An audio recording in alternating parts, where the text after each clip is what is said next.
Bonjour, je suis Hakim Al-Alam et je vous propose ma chronique du jeudi 3 novembre 2022. Elle s'intitule Kashbakhta, Shabakhta. Des fois, je suis obligé de lire et relire une info. Je me dis que ma vue me joue peut-être des tours. Il m'arrive même d'ôter mes lunettes, de les essuyer et de les rechausser pour être sûr que rien ne trouble mon champ de vision. Et là, c'est la troisième fois que je relis cette info, la quatrième que j'essuie énergiquement les verres de mes binocles et l'info n'a pas changé d'une virgule. Le roi Mohammed VI invite Gigi à Rabat pour discuter, dialoguer. Très prudent malgré tout, patient comme un moine Shaolin, j'appelle ma compagne qui, elle, voit bien mieux que moi. Je lui fais lire la dépêche et elle éclate de rire, me confirmant ainsi définitivement que mes yeux tiennent encore la route. Momo VI qui invite Tebboune à Rabat après avoir boycotté le sommet arabe d'Alger où il était officiellement invité, un émissaire algérien et pas n'importe lequel, un ministre de souveraineté, celui de la justice, ayant été chargé par Al-Mouradia de transmettre en main propre l'invite. À ce niveau-là de vaudeville, que voulez-vous que je vous dise?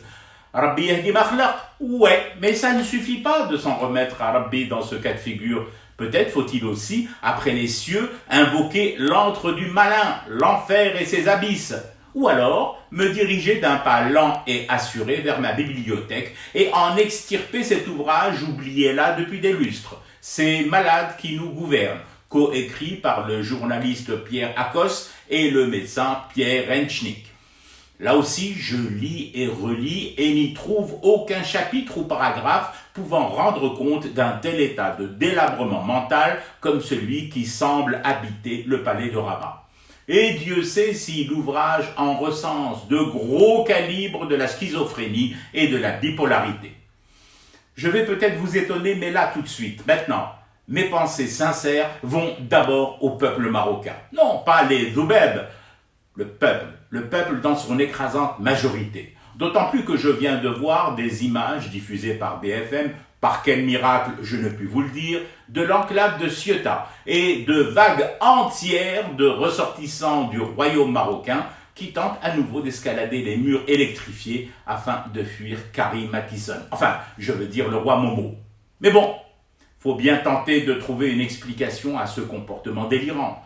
Alors tout de suite, sans équivoque possible, je vous le dis tout net, ne surtout pas chercher derrière tout cela un calcul politicien, une démarche étudiée afin de mettre la Désédie dans l'embarras ou quelque machiavélisme savamment échafaudé par l'enfant de Hassan II. Non. À un moment donné, il faut laisser la politique à sa place, la gouvernance là où elle est, donc surtout pas à Rabat, et s'en remettre à la science, les sciences du cerveau. Rien n'interdit dans la religion musulmane, dont Momo VI se réclame descendant acrobatique du prophète, d'installer un divan dans son palais, sous les bougainvilliers ou quelque autre plante verte, et de s'y allonger. Maintenant, si tous les psys du monde n'arrivent pas à le guérir, je lui recommande personnellement un truc infaillible. Fumer du thé et rester éveillé à son cauchemar qui continue. C'était Hakim Al-Alam, je vous retrouve samedi pour une autre chronique et une autre façon de dire son amour à l'Algérie.